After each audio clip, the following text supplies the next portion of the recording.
Bismillahirrahmanirrahim. Assalamualaikum warahmatullahi wabarakatuh. Selamat berjumpa dalam mata kuliah statistika. Mungkin kalian sudah sering mendengar kata-kata statistika itu ya, karena memang statistika ini sangat berkaitan dengan kehidupan kita sehari-hari. Jadi statistika ini secara tidak sadar sebenarnya Anda sudah sering menggunakan teknik-teknik dalam statistika itu. Ya, salah satunya mungkin Anda sering menghitung berapa persentase kehadiran Anda dalam suatu mata kuliah. Kemudian mungkin lainnya itu ketika Anda menghitung berapa rata-rata nilai yang Anda peroleh pada semester 2 lalu. Yaitu salah satu manfaat dari statistika. Nah, sebelum mengenal statistika itu lebih jauh, mungkin Anda perlu membedakan antara istilah statistika dengan statistik. Ya, kita lihat dulu pengertian dari statistika. Statistika adalah ilmu pengetahuan yang mempelajari cara-cara pengumpulan data, penyajian, pengolahan, atau penganalisisan data, serta penarikan kesimpulan dan membuat keputusan. Sedangkan statistik itu kumpulan data yang umumnya itu dia berbentuk angka yang biasanya disajikan atau disusun dalam tabel dan diagram yang menggambarkan suatu permasalahan, suatu persoalan tertentu. Selain itu, statistik ini sering juga disebut dengan suatu ukuran atau angka yang kita peroleh atau kita hitung dari sekumpulan data sampel. Jadi jika ada sebuah sekumpulan data sampel, maka nilai angka yang kita peroleh, yang kita hasilkan dari perhitungan itu disebut dengan statistik. Selanjutnya, statistika ini berdasarkan fungsinya dibagi menjadi dua. Yang pertama itu disebut dengan statistika deskriptif dan yang kedua disebut dengan statistika inferensial atau induktif. Nah, apa bedanya antara statistika deskriptif dengan statistika inferensial atau induktif ini? Kita lihat bahwa statistika deskriptif itu adalah statistika yang lingkup kegiatannya itu adalah mengumpulkan data, kemudian menyajikan data, dan mengolah ataupun menganalisis data itu. Jadi statistika deskriptif itu fungsinya hanya menggambarkan atau mendeskripsikan saja bagaimana keadaan dari sekelompok data itu, sekumpulan data itu. Sedangkan statistika induktif atau bisa juga disebut dengan statistika inferensial, yaitu statistika yang merupakan kelanjutan dari statistika deskriptif, yaitu menarik kesimpulan dan membuat keputusan, yaitu mengumpulkan data, setelah menyajikannya, kemudian mengolah dan menganalisis data itu, kemudian kita lanjutkan untuk menarik kesimpulan dan membuat keputusan, di mana kesimpulan atau keputusan yang diambil itu dapat berlaku secara umum, secara menyeluruh untuk populasinya dari data sampel yang kita analisis. Selanjutnya kita akan membahas salah satu istilah yang cukup penting dalam statistika, yaitu ada yang disebut dengan variabel dan skala pengukuran. Istilah variabel ini sudah sering Anda dengar ketika belajar matematika, hanya mungkin definisinya di sini perlu dipertegas lagi, yaitu variabel itu adalah karakteristik atau ciri dari objek yang nilainya itu berbeda-beda atau bervariasi dari satu unit pengamatan ke satu unit pengamatan lainnya. Jadi ciri dari objek jika nilainya itu bervariasi atau berbeda-beda dari satu pengamatan dengan pengamatan yang lainnya, maka itu dia disebut dengan variabel. Salah satunya yaitu ada variabel harga. Harga produk A dengan produk B itu berbeda, maka harga ini disebut dengan variabel harga. Kemudian ada umur. Umur mahasiswa A 17 tahun, umur mahasiswa B 18 tahun, umur mahasiswa C itu 20 tahun misalnya. Maka karena umur ini berbeda-beda antar satu pengamatan dengan satu pengamatan lainnya, maka umur ini disebut dengan variabel umur. Begitu juga tinggi badan ataupun hasil penjualan. Nah, biasanya variabel ini disimbolkan dengan huruf Latin. Misalnya umur itu disimbolkan dengan variabel X, kemudian tinggi badan disimbolkan dengan variabel Y, atau hasil penjualan disimbolkan dengan variabel Z, atau harga mau disimbolkan dengan variabel A, boleh saja ya. Pokoknya disimbolkan dengan huruf Latin ya. Kemudian selanjutnya variabel ini kita perlu bedakan, ada beberapa macam ya. Yang pertama itu dibedakan berdasarkan bentuknya. Berdasarkan bentuknya ada dua macam. Yang pertama itu disebut dengan variabel kualitatif. Dia disebut dengan variabel kualitatif yaitu jika variabel itu berbentuk atribut atau lambang.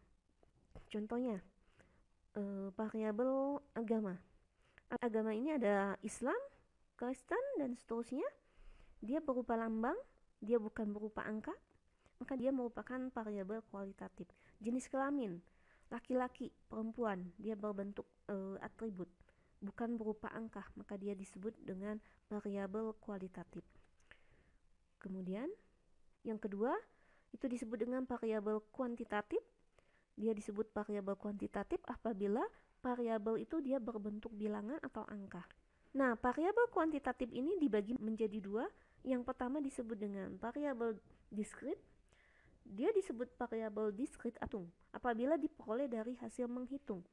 Jadi, karena hasil menghitung, maka dia biasanya itu berupa bilangan bulat. Menghitung itu kan 1, 2, 3, 4 itu selalu bilangan bulat. Tidak mungkin desimal. Misalnya kita menghitung banyaknya mahasiswa FISIP, misalnya karena ada yang pendek, maaf ya, maka dihitungnya setengah, tidak ya. Tetap dihitungnya itu 1 gitu ya. Nah, maka dari hasil menghitung itu dia selalu berupa bilangan bulat. Yang kedua, dia disebut dengan variabel kontinu. Variabel kontinu ini kita peroleh dari hasil mengukur. Karena hasil mengukur biasanya kita menggunakan alat ukur, misalnya mengukur berat badan, yaitu menggunakan timbangan, kemudian mengukur tinggi badan, misalnya menggunakan meteran. Maka hasilnya itu dia tidak selalu bilangan bulat, jadi bisa saja bilangan desimal. Nah, ini contohnya. Nah, selanjutnya variabel ini berdasarkan fungsi atau kedudukannya dibagi menjadi dua. Yang pertama, ada yang disebut dengan variabel independen, ada juga yang menyebutnya dengan variabel bebas atau variabel prediktor, yaitu variabel yang mana fungsinya itu bisa digunakan untuk menerangkan variabel yang lain, atau bisa juga dikatakan bahwa variabel independen itu adalah variabel yang mempengaruhi atau yang menjadi sebab timbulnya variabel dependen. Kemudian yang kedua disebut dengan variabel dependen. Bisa juga dikatakan sebagai variabel tidak bebas atau variabel terikat, yaitu kebalikannya ya. Kalau independen tadi adalah variabel yang menerangkan, kalau di dependen itu adalah variabel yang keadaannya dapat dijelaskan oleh variabel yang lain, yaitu dalam hal ini variabel lainnya itu adalah variabel independen. Atau bisa juga dikatakan bahwa variabel dependen itu adalah variabel yang dipengaruhi oleh adanya variabel bebas. Atau bisa juga dikatakan bahwa variabel dependen adalah variabel yang menjadi akibat variabel bebas. Ya, kita lihat contohnya. Ya, di sini ada variabel tingkat penghasilan, di mana tingkat penghasilan seorang pegawai itu, atau bisa dikatakan bahwa besar kecilnya penghasilan seorang pegawai itu bisa dipengaruhi oleh tingkat pendidikannya, apakah S1, S2, SMA, kemudian bisa juga dipengaruhi oleh lamanya dia bekerja, apakah yang 1 tahun tentu berbeda dengan yang sudah 10 tahun dan seterusnya. Kemudian variabel lainnya yaitu ada variabel status perkawinannya, apakah masih single, apakah sudah menikah, ataukah sudah punya anak 1 apa 2, itu tentu berbeda dengan yang belum menikah. Nah, maka karena besar kecilnya penghasilan ini dapat dipengaruhi oleh ketiga variabel tadi, yaitu tingkat pendidikan, lama kerja, dan status perkawinan, maka tingkat penghasilan ini menjadi variabel terikat. Sedangkan ketiga variabel yaitu tingkat pendidikan, lama kerja, status perkawinan ini dia mempengaruhi besarnya penghasilan itu, maka dia dikatakan sebagai variabel bebas.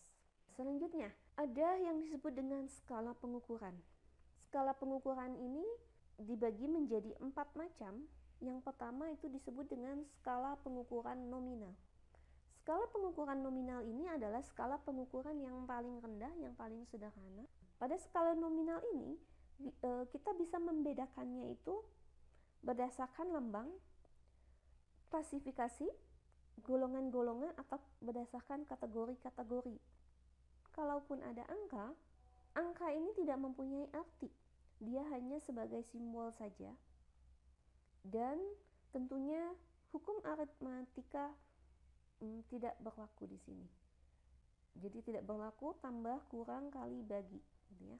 Kita lihat contohnya. Skala pengukuran nominal ini tentu variabelnya itu merupakan variabel yang kualitatif, yaitu dia tidak berupa angka, yaitu berdasarkan atribut atau lambang. Contohnya, jenis kelamin ini merupakan variabel kualitatif. Jenis kelamin ini ada 2 kategori, jadi dia membedakan berdasarkan kategori laki-laki dan wanita.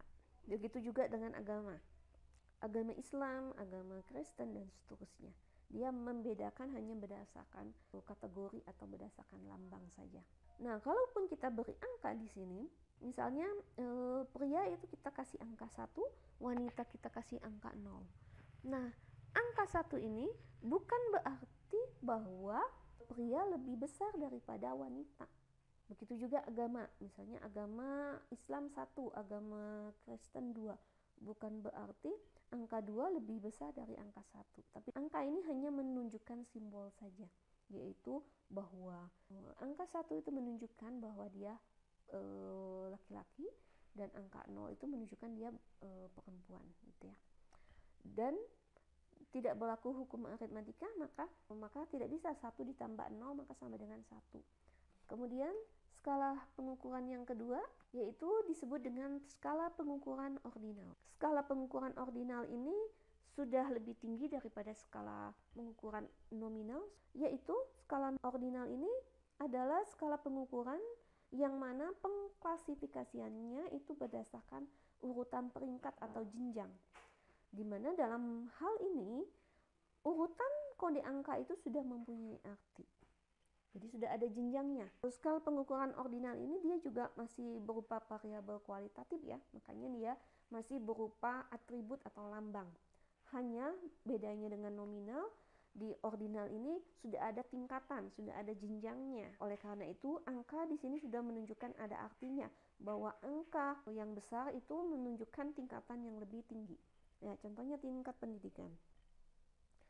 SD itu lebih rendah daripada SMP, maka diberikan simbol 1 untuk SD, SMP 2, begitu juga SMA lebih tinggi daripada SMP, maka diberikan simbol 3. Jadi di sini angka ini sudah mempunyai arti bahwa angka 4 itu tingkatan yang lebih tinggi daripada 3, 2, dan 1 ya. Begitu juga dengan tingkat pendapatan, ada tingkat pendapatan tinggi, sedang, rendah, ada tingkatannya ya. Kemudian skala pengukuran yang ketiga yaitu disebut dengan skala pengukuran interval. Skala pengukuran interval itu merupakan skala pengukuran yang mempunyai semua sifat yang dimiliki oleh skala pengukuran ordinal yang tadi, tetapi dia ditambah suatu sifat lain, yaitu perbedaan antara satu data dengan data yang lainnya itu sudah dapat kita ukur. Jadi di sini skala pengukuran interval ini sudah berupa variabel kuantitatif, yaitu sudah berupa angka. Oleh karena itu kita sudah bisa melakukan hukum aritmatika, yaitu tambah dan kurang. Jadi kita sudah bisa mengukur perbedaannya ya. Kita lihat contohnya suhu ya. Misalnya di sini ada suhu 4 buah benda. Benda A itu 20, benda B 30, benda C 60, benda D itu 70. Nah, karena dia sudah berupa angka dan kita bisa menghitung perbedaannya di sini. Misalnya berapa bedanya suhu benda A dengan benda B, itu kita hitung, maka 30 dikurangin 20 ya, sudah berlaku hukum aritmatika. Maka kita peroleh hasil 10 derajat Celcius. Tetapi di sini ada satu ciri lagi dari skala interval ini, yaitu titik nolnya tidak absolut. Artinya jika suhu benda E itu 0 derajat Celcius, itu artinya bukan tidak ada suhu ya, tapi suhunya 0 derajat Celcius. Tetapi di sini di skala pengukuran interval ini kita tidak bisa membandingkan bahwa suhu benda C itu 2 kali lebih panas daripada suhu benda B. Itu tidak bisa kita bandingkan. Itu yang membedakan antara skala pengukuran interval dengan skala pengukuran yang berikutnya, yaitu skala pengukuran rasio, di mana skala pengukuran rasio ini adalah skala pengukuran yang paling tinggi tingkat, di mana di sini kita sudah bisa menghitung rasio dari suatu data dengan data lainnya. Dan ciri lainnya yaitu mempunyai titik nol yang absolut. Artinya jika data itu 0, itu artinya memang 0, kosong gitu ya. Berbeda dengan skala pengukuran interval tadi. 0 itu bukan menunjukkan kosong, bukan menunjukkan tidak ada suhu, tapi tetap masih ada suhu, hanya besarnya itu 0 derajat. Ya, kita lihat contohnya. Tinggi tanaman A 80 cm dan tinggi tanaman B 20 cm. Maka di sini sifat interval itu ada, yaitu kita bisa menghitung perbedaannya, yaitu misalnya perbedaan tinggi tanaman A dan tanaman B itu adalah 80 dikurangin 20, itu adalah 60 cm. Jadi perbedaan antara tinggi tanaman A dan tanaman B itu 60 cm. Selain menghitung perbedaannya, kita juga bisa membandingkan tinggi tanaman A ini dengan tanaman B, yaitu 80 dibagi 20, yaitu 4 ya. Maka bisa kita nyatakan bahwa tinggi tanaman A itu 4 kali lebih tinggi dari tanaman B. Ya.